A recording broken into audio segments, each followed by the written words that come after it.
سلام، من شهاب هستم و حدود 3 ماهی که از ایتالیا مهاجرت کردم به کانادا. به خاطر شرایط سنی و سابقه کاری و تحصیلی که داشتم، پرونده‌ام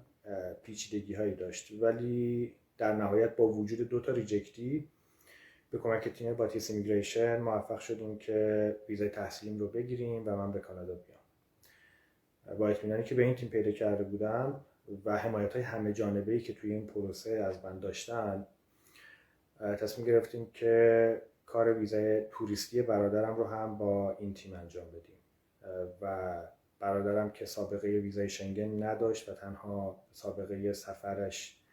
به کشورهای همسایه ایران بود، همین 1-2 هفته پیش ویزای توریستیش هم اومد و قراره که تا 1 ماه آینده به کانادا بیاد و الان در حال انجام پروسه ویزای همراه برای همسر برادرم هستیم. من به تمام کسایی که میشناسم، دوستان و آشنایان، اگر دنبال مشاوره مهاجرتی باشن، تیم باتیس ایمیگریشن رو پیشنهاد میکنم و بسیار از تجربه‌ای که باشون داشتم راضی هستم.